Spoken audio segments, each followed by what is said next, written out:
So, you want to start a solo RPG adventure and don't know where to start? Let me help you.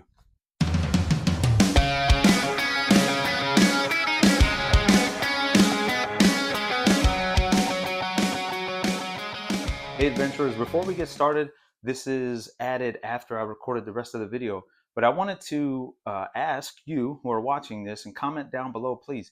If you want me to walk through all of these steps with you, I will more than gladly do so and even do a playthrough at the end of all of this. All of these different videos get you going. I'll do my own playthrough live with you. So, if you want me to take that extra time, I definitely will. I'll prepare a whole new homebrewed world with a brand new character in a system that I'll play with to walk with you with every step of the way as we go to show you exactly how all this will work. So let me know below if you want to see that. On to the video. Hello and welcome to Tabletop Central. I'm Santiago. Thank you again for joining me. So the question comes up a lot when you're talking to people or hearing a conversation about getting into solo RPGs. Where do I start? I see that everywhere. How do I actually start?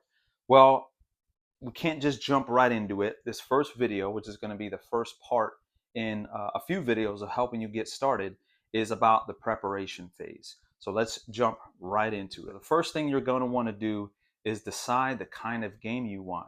So even before you choose the game system, what I want you to think about is decide the kind of game that you want.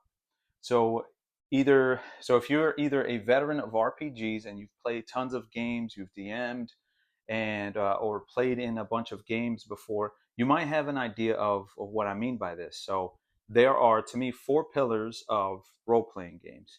You have social, so role-playing itself, combat, exploration and travel, and then problem solving. To me, those are the four pillars. So if you're like me, you enjoy all of those aspects. I like all four of those things. I love every part of role playing games. You might be more into the social aspect. You might just be interested in combat and exploration.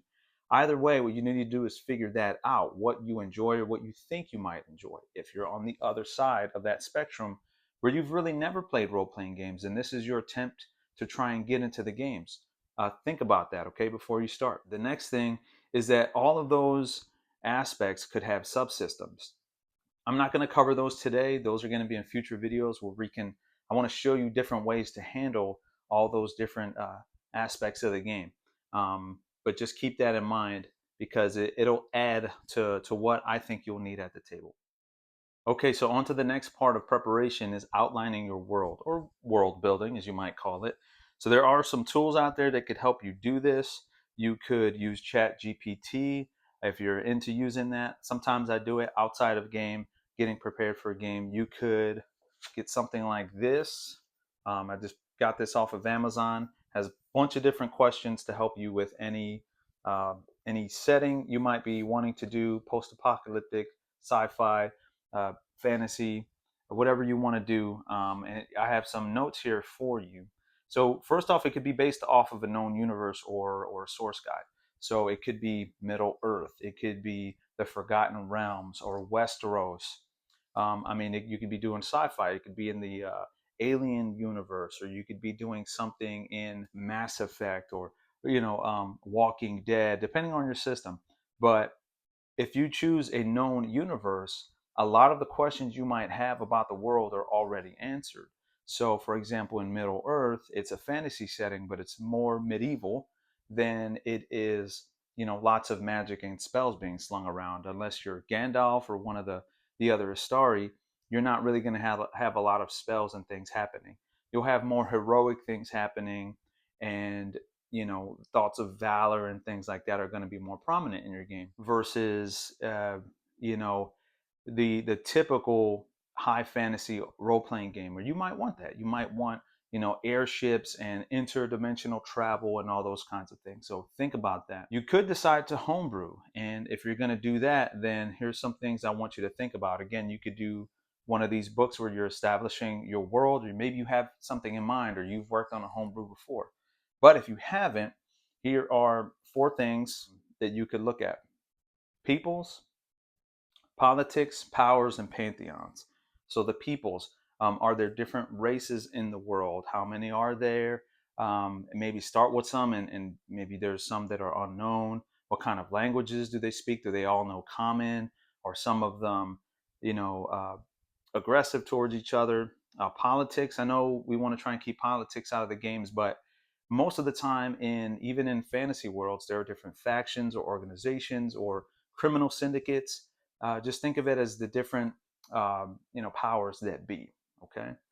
Speaking of powers, when I say powers, I'm talking about the magic. So decide whether or not there's a lot of it there or not, or what kinds of things. If it's in a different kind of a setting, if it's a post-apocalyptic setting, that could be Fallout style, where there's still a lot of high tech, or it could be something more modern.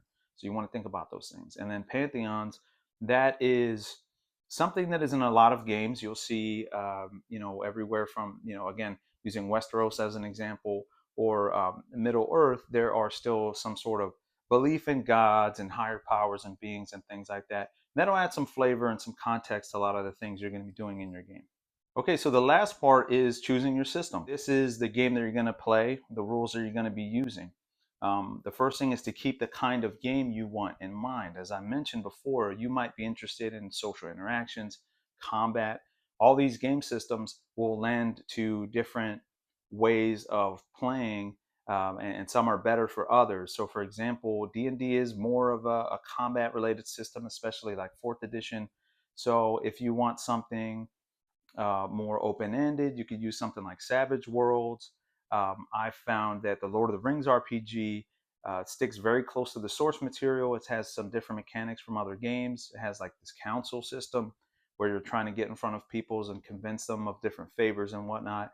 The combat is not so much in that game. It is there, but it's more abstracted versus other systems. So the kind of game that you want is going to play into the kind of system you choose that you are going to be playing. So if you don't have any in mind, this is your time to start looking at those systems and figuring out, what game or what game system you want to play. Second part of that is really, you could just skip a lot of what I've been mentioning today and choose a solo RPG. These exist these days where they have their entire system already in the game, and you just read those rules and play that game because they have all of the systems and subsystems existent in that rule book or in that game system to help you play that way. So Iron Sworn and Starforge, I believe, is the sci-fi version. Those are some examples, and there are quite a few others. I'll tag them in the bottom and show you some pictures here of different games that are already solo playable from the box. The newer Dragonbane from Free League is a great game. That one has solo rules. The One Ring RPG, I keep mentioning it, but obviously I'm a big Tolkien fan. That has a Strider mode, which you can add a PDF and play that game, where they have their own system. So, all right, that's it for this video. Come see me in the next video. Good luck with preparing for your game.